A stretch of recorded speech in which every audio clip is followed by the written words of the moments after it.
नमस्कार मेरे प्यारे प्यारे बच्चों। मैं रसल रघुवंशी आप लोगों का दोस्त स्वागत करता हूं आज की कहानी में। आज की कहानी का नाम है जंगल। बड़ी ही प्यारी छोटी सी कहानी है जो आपको साहस और हिम्मत कैसे लाई जाती है अपने अंदर उससे आपका परिचय कराएगी। तो आइए शुरू करते हैं आज की कहानी। फिर एक छोटे बहादुर चूहे ने अपनी यात्रा शुरू की।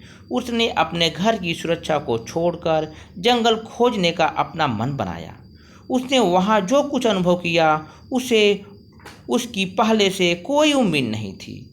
यह पुस्तक छोटे बच्चों को अंधेरे से निपटने में मदद देगी। यदि आपको अंधेरे से डर लगता है या किसी भी चीज़ से डर लगता है तो ये कहानी उस डर को दूर करने में आपकी सहायता करेगी। तो आइए शुरू करते हैं आज की कहानी।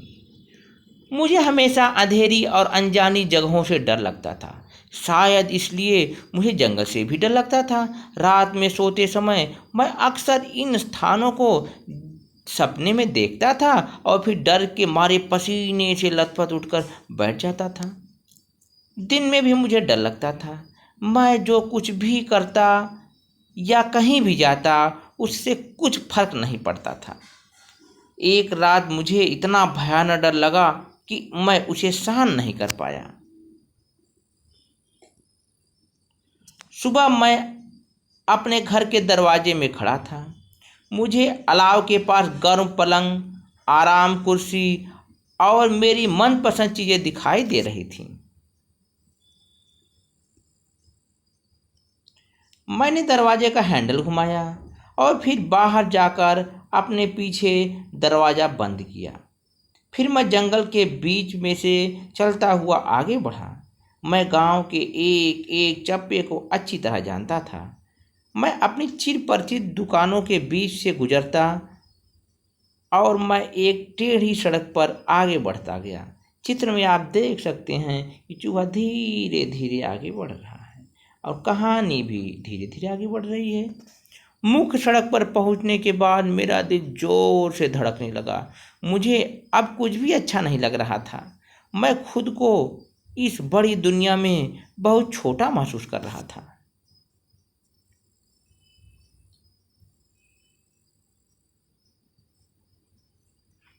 उसके बाद मैं आगे बढ़ा और अनजाने लोगों के खेतों और खलिहानों के सामने से होकर गुजरा। फिर आगे सड़क ही नहीं थी। फिर मैंने बड़े उदास मन से पीछे मुड़कर अपने गांव को देखा। वो दूर महज एक बिंदु दिख रहा था। इस कहानी के इस चित्र को आप लोग देखिए, कितना प्यारा चित्र है।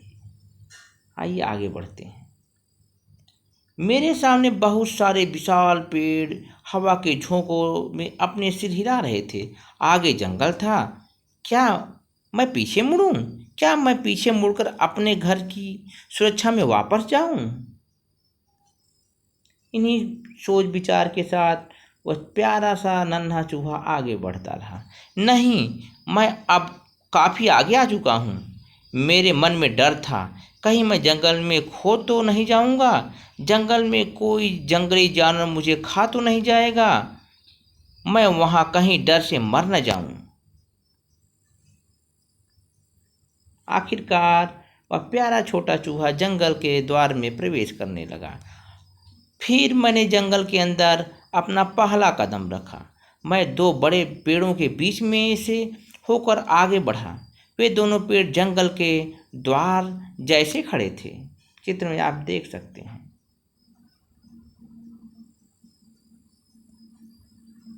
मेरा दिल धक धक कर रहा था। पीछे से एक चिड़िया की तेज आवाज़ सुनकर मैं डर के मारे कूद पड़ा। मुझे पास में किसी चीज़ के चटकने की आवाज़ आई और फिर एक काली परछाई तेजी से मेरे सामने बहुत करीब आई। डर के मारे मैं कूदा। मेरा पाँव किसी चीज़ में फंसा और मैं धड़ाम से ज़मीन पर गिरा। चुपचाप लेटे रहो, मैंने सोचा। अगर तुम रोए चिल्लाए तो कोई तुम्हें ज़रूर ढूंढ निकालेगा। मेरे दिल की धड़कन दूर तक सुनी जा सकती थी। जब मैंने अपनी आंखें दोबारा खोली तो मेरी नाक काई में धंसी थी। काई एकदम मुलायम थी, वो कोमल पंखों जैसी मुलायम थी। सूरज की धूप पेड़ों के पत्तों से छन छन कर मेरी पीठ को गर्म कर रही थी। हल्की हवा के झोंके मेरे शरीर के बालों को हिला रहे थे। मैं अभी भी जिंदा था। मैं कितनी देर से वहाँ था।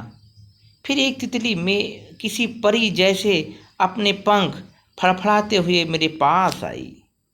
इस चित्र में आप देख सकते हैं कितना प्यारा सा चित्र है। मैंने अपने आसपास की आवाज़ों को सुना। लाखों पत्तियां हवा में हिल रही थी और कुछ फुसफुसा रही थीं। मैं उन पत्तियों पर खूब लुढ़का। फिर मैंने करवट बदली और पहली बार ऊपर देखा। सबसे ऊपर मुझे आसमान दिखाई दिया। आसमान जंगल से कहीं बड़ा था। आसमान मेरे डर से भी ज़्यादा बड़ा था। वो शायद हर चीज़ से बड़ा था।